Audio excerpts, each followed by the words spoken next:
Hey everybody, it's Kevin. Today's Tuesday, the 4th of May, 2021. I'm looking to see if this is a significant date. Not really.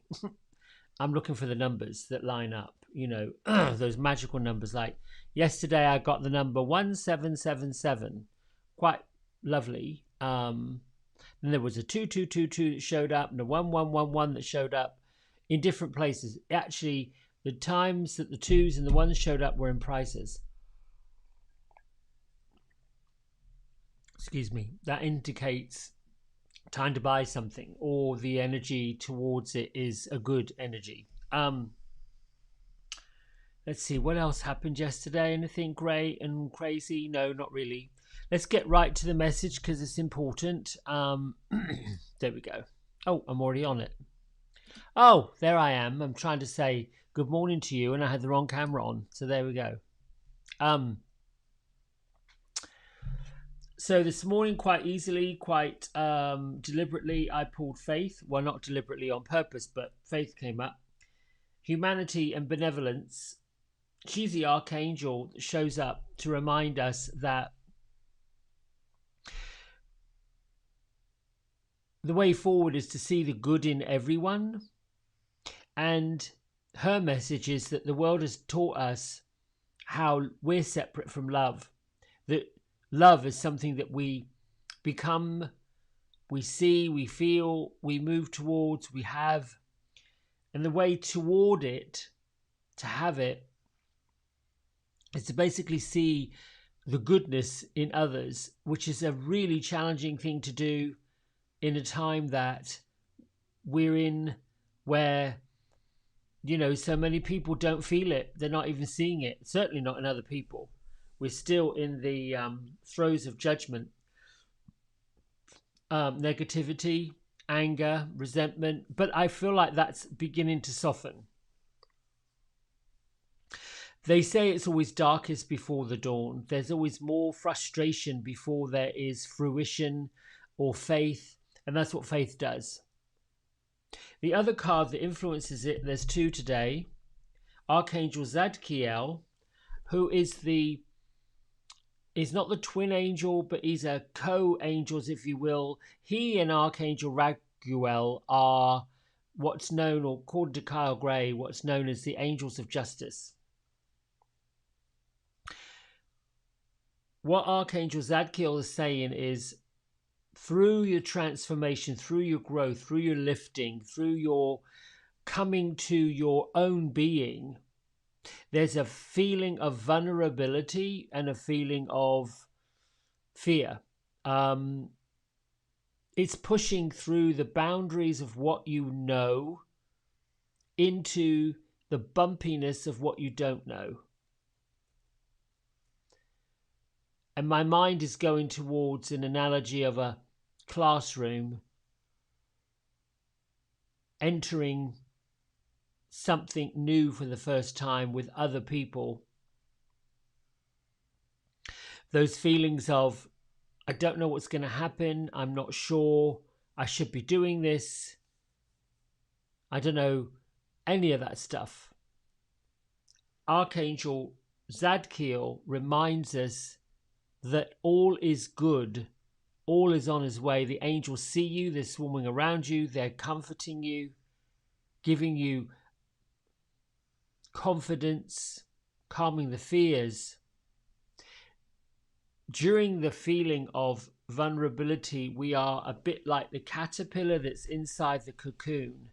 It's already been a caterpillar, it's already lived its life, the first stage of it, the first piece of it. And while it's cocooned, there is the beginning energies of the butterfly that is not yet free.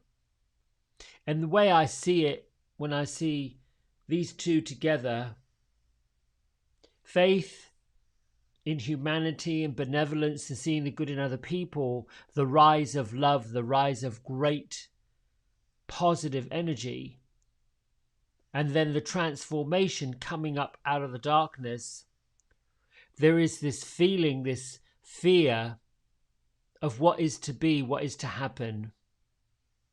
And we will be surrounded by, right now, judgment, because what humans, culture, human, physical, the human being does through culture, through rules, through decades, through what we've known, what we've taught, aside from the ancient wisdom, is to judge things, put everything in a box, to label things, to make sense of things. When we step away from what we know, what we're comfortable with, what we've been doing, because it really doesn't work, there's this piece. I use an analogy that a trapeze artist has to release one swing before he can catch another one. And for that brief split second in time, there is nothing holding him into the space, or her, if she's a female. I don't want to be misogynistic. So think about a bird leaving the nest, fledging. The mother bird, it's time to go. The baby bird, not sure what these wings do. There's a lot of flapping, a lot of screaming, sometimes a bump on the floor. There's this huge big ball of fear. Puppies, kittens, real babies. You know, a graduating high school student graduates, they've got the diploma, the cap and the gown. Now what? What's next? The parent wants to coddle. There's a lot of fear happening. Parents want to make sure that their young child who's just graduated high school gets a great start wherever that is, whatever they go to next. And some have the confidence with their buddies that they've got it, they've got a good start. Others are a little bit more fearful. Having the faith, seeing the good in others, trusting that something better is around the corner is the way forward, and knowing that there's a force greater than us that is at work, even if we don't know what that looks like or what that is. So if you're going into a new era, which I think we all are, if you're entering a new course of study, a new avenue of business, a new relationship, and you feel a little bit like the wheels are going a bit quicker than what you think you can keep up with, or they're spinning in a circle and not going anywhere, or there's things that you desire that are, this is a really big one. The things that you desire the most, the things that your heart is singing about, that wants to achieve and accomplish, but yet your past experience and your past behavior and your past habits trap you, paralyze you with fear, because the past experience is what you know. The future experience of what you don't know, what you're not familiar with, is that vulnerability. Oh my goodness gracious me, what should I do? Where do I go? Which way do I turn? Who do I trust? Should I, shouldn't I? Will I, won't I? And typically what we've done before is we've relied on the advice and the thoughts of good friends and good counsel and people that get us. And I've done it. I've asked people, what do you think about this? Or I've even said, this is what I'm going to do. And really, I know in my heart of hearts, I'm fishing for an answer. I want validation, or I want something. I'm looking for somebody's approval. And now we're entering a time where everybody's doing it. So you might turn to parents, siblings, best friends, teachers, somebody to give you the answers that you've been looking for. And, well, they don't have it because they're dealing with their own issues of vulnerability and looking for their own answers. Do you see what I'm saying? That spirit world is saying, go in. Seek wisdom within yourself. Seek that truth from the inside. And that requires you've got to turn off all the fear, or look at the fear and find the faith. You know, the Buddhas talk about facing the fear head on And when you face that fear that you might fail, you might get it wrong, there might be a problem, when you look at it and say, well, I'm not really frightened of it, it becomes easier to deal with. All right.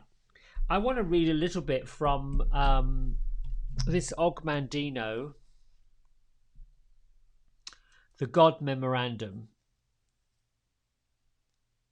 The greatest miracle in the world. And at the time I picked this up, somewhere in the 90s, over 4 million copies had been sold. I'm not even sure if it's still in print now. I should say that the God Memorandum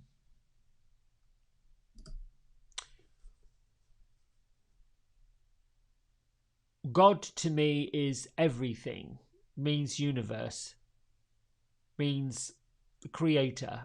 It means all things to all people, not connected to religious beliefs. And sometimes I refer to God as the universe, especially when I'm speaking or talking to people who have had a challenging time with the constructs of religion, whatever that is. I think that faith, we're talking about faith and transformation, and at some point in our culture growing up, what we're experienced with, there is a sense of a religious construction. But the construction of religion being like Christianity, Catholicism, Judaism, the Church of Islam, Hinduism, Buddhism, which I personally love all of the Eastern studies because they're linked to so much ancient. I mean, not that Christianity isn't, but when I think of Christianity, Catholicism, the history of those two main streams of religion raise conflict and war, and the history of them, you can't really look back too far without finding one group wanting to annihilate the others. Then nations got involved. I wonder if some of these great nations that got into these wars caused all this trouble, problems. Really, it was about control.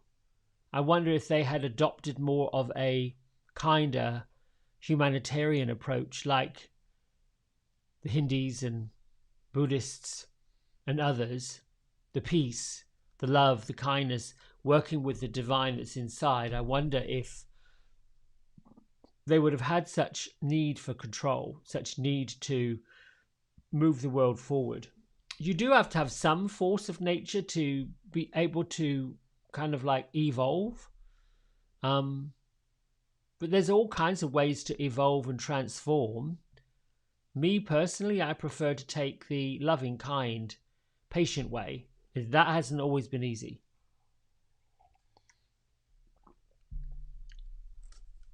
So let's read something. This was given to me Christmas 1999. It had already been out in print for I don't know how long. When was the first? I love to know when these things were first printed. Lifetimebooks.com. I don't even know if they're still in business. Here we go. It says usually here. Copyright 1997, 95, 93, 90, 1980, all the way back to 1975 by Og Mandino.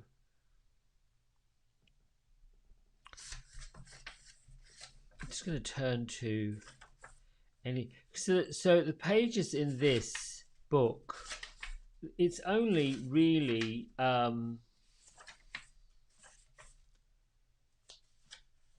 it's about maybe 60 pages long, but they're tiny pages. And I really want to start with the first bit, to you from God, meaning God the universe, God everything. Take counsel, I hear you cry. It passes through the darkness, filters through the clouds, mingles with starlight, and finds its way to my heart on the path of a sunbeam. I have anguished over the cry of a hare choked in the noose of a snare, a sparrow tumbled from the nest of its mother, a child thrashing helplessly in a pond, and a son shedding his blood on a cross. I know that I know that I hear you. Also, be at peace with him. I bring thee relief from your sorrow, for I know its cause and its cure. You weep for all your childhood dreams that have vanished with the years. You weep for all your self-esteem that has been corrupted by failure. You weep for all the potential that has been bartered for security. You weep for all your individuality that has been trampled by the mobs.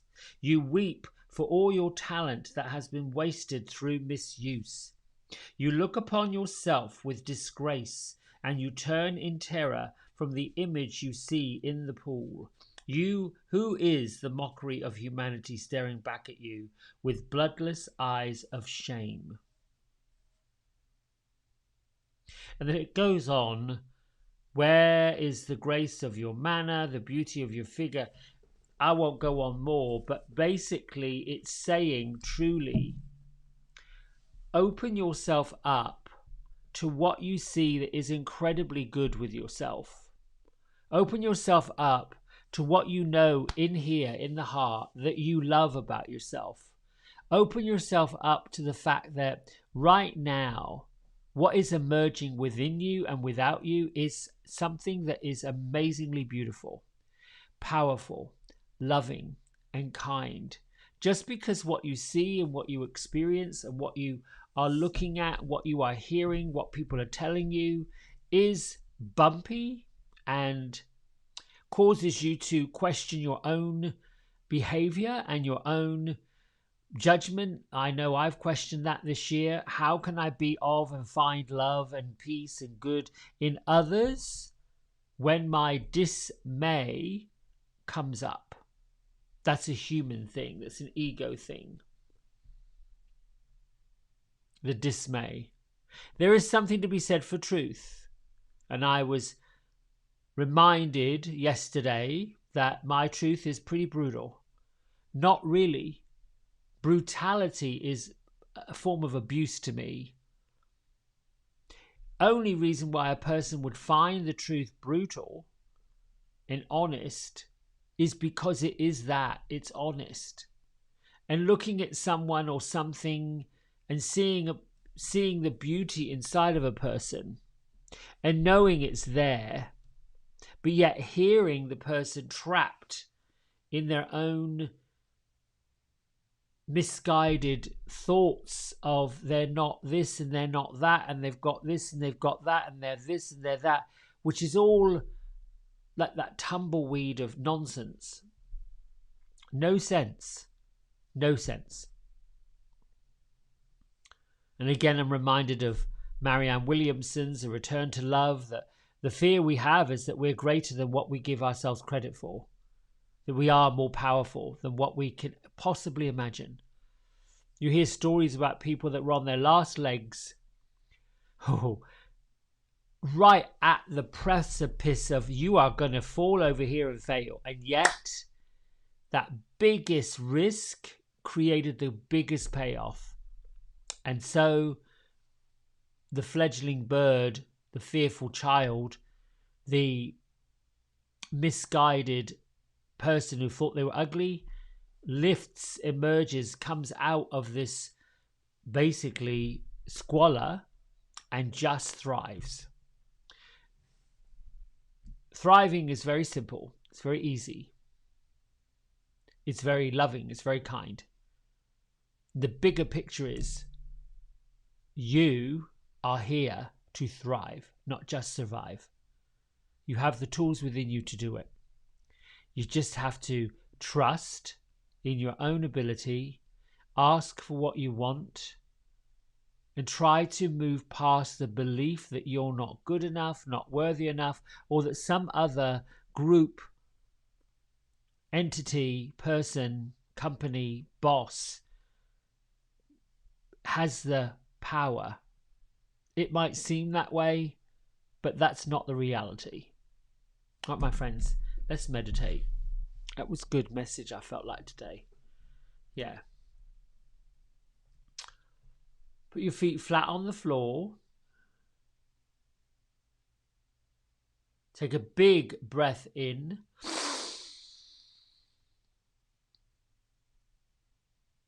Release and let go of anything that gets in your way, stands in your way. The fear, the anxiety, the thoughts that, oof, I don't know if I can do this. Let it go. And then settle in.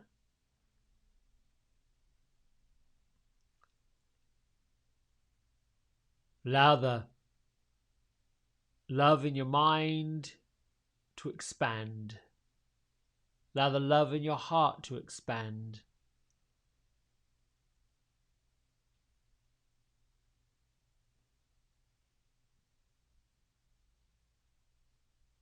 See your feet flat on the floor. Feel your body seated. And just connect with your breath briefly. Every breath is temporary.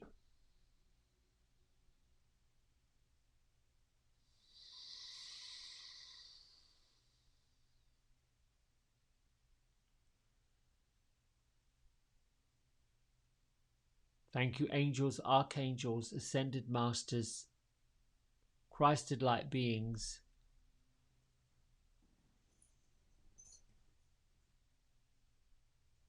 Thank you for reminding me and everyone of your presence.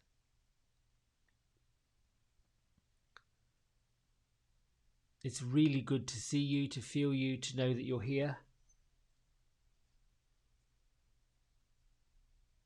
Thank you for showing me and everyone what we need to know.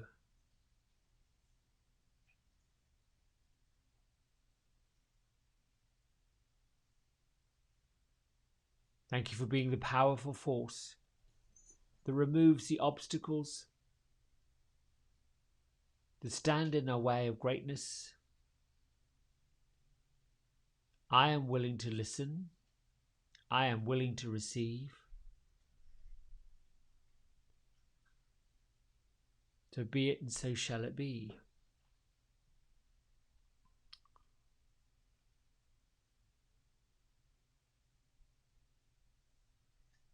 You sit quietly and peacefully.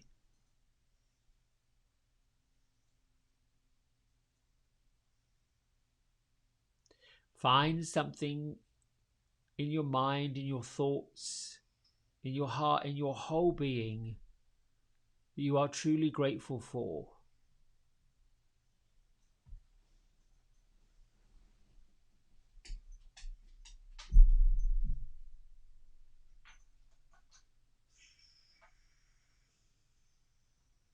Grateful for the experiences, perhaps grateful for the time you have this morning, for the time you have when you're listening to this.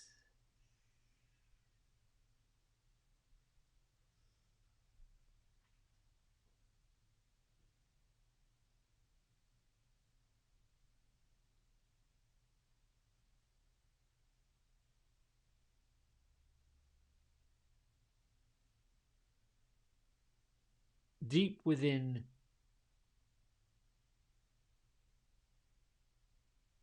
each and every one of us, there is an infinite well of love.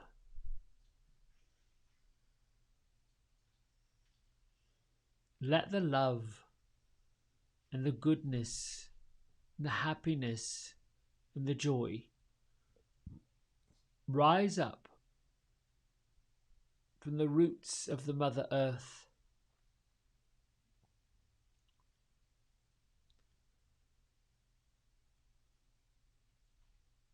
up through your body, your legs, your root chakra,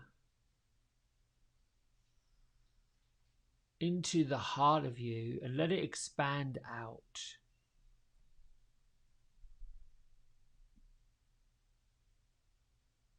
Allow this love and this peace and this harmony, the joy, the goodness to rise up into your heart, into your throat, past your brow chakra, your third eye, up into your crown.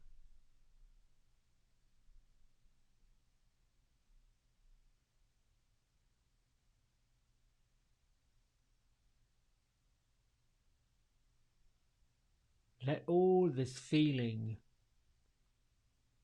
of peacefulness, of hope, of faith, of transformation, of magic, of miracles manifest in and through this energy of love.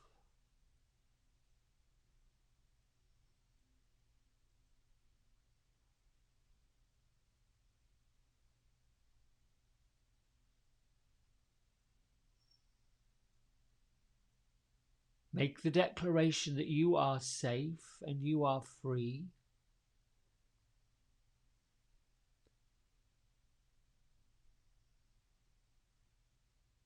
As you sit quietly, peacefully, gently,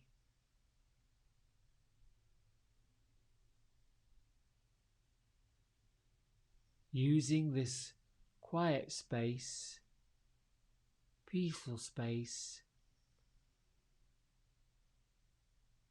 where no thing, person, place, situation, story can interfere or affect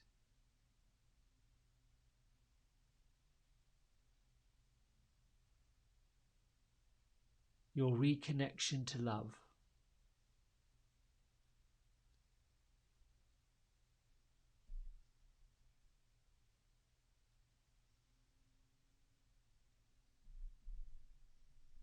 The use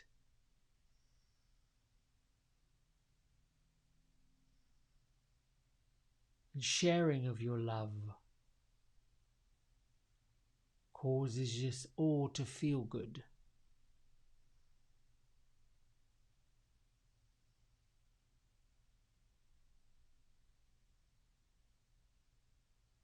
The love radiates out from you in all directions and returns back to you multiplied.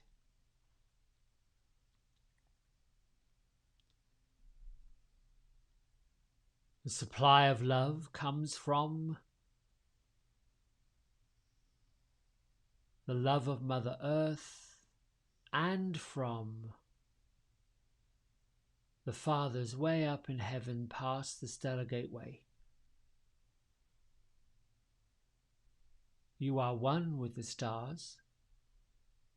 You are one with the love of the moon and the sun.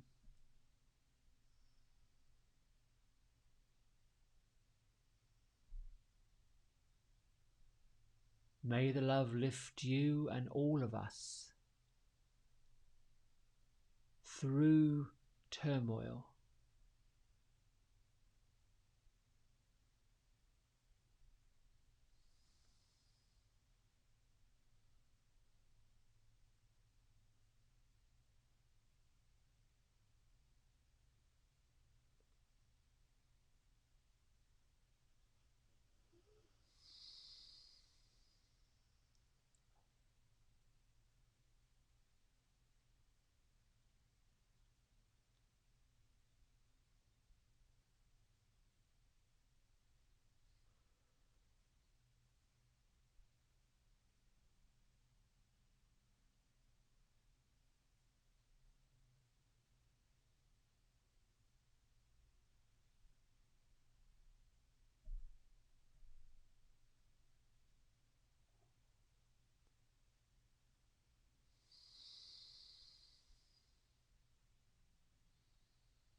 Your hands to heart center.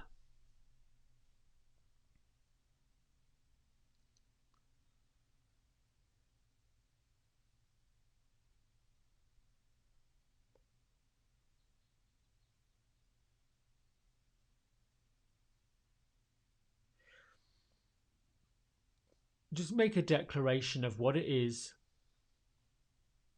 you're grateful for transforming in your life. The biggest fear that you have,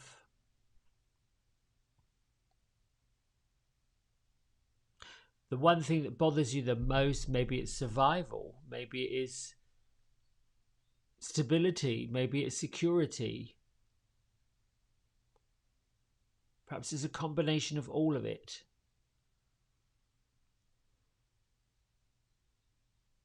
Know that these are feelings and thoughts are attached to them. They're automatic.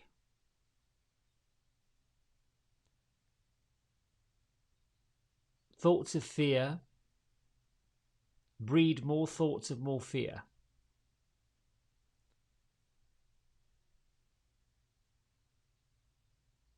Possibility, growth, expansion are desires.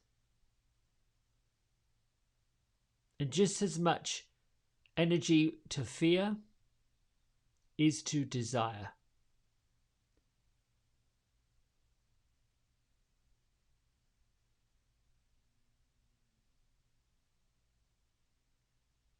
The power you have within your soul is the choice between the two polar opposites.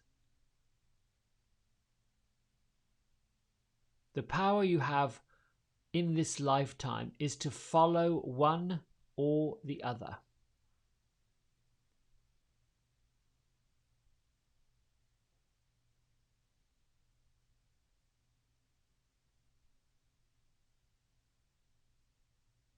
Lift your thumb knuckles between your third eye center. Together we bow and say namaste. That was pretty powerful. Don't know what that last little bit was about with this, but oftentimes I get this pang of wisdom to share.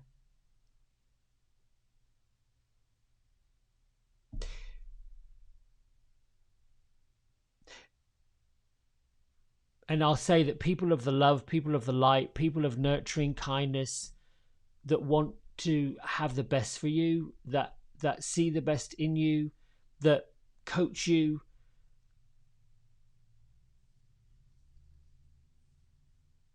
they have their own set of vulnerabilities. It might seem like they don't. It might seem like we've got ourselves together. We're all that in a bag of chips. There's work to be done. The fear and the love, they're sort of interconnected. Courage, you already have it underneath. We've seen it, we've witnessed it. It's interesting that some children just are fearless. They just go for it. They're just open, wide open. 2-year-olds, whoa. They have no idea what that 2-year-old at 20 is going to be like. So what I have to say to you is this, my friends. The power really is in what you're choosing. The power really is in, desire comes from the heart. Fear comes from the ego, the mind, what you know, the comfort zone. And that really is where the power is. You choose it. Choose everything. Oddly enough, you choose everything. Sometimes people are fearful of being beautiful, looking beautiful, seeing themselves as being amazing because they don't believe it. They don't believe that they're that. They don't believe up underneath their thoughts of themselves as being less than, that it's just something quite beautiful, something quite amazing. Can't see it, can't get to it, because something terrible, fearful, awful is covering it up. Right, let's leave it there, shall we? I love you. I will see you tomorrow morning, Wednesday, and I hope you have a great rest of your day. Bye.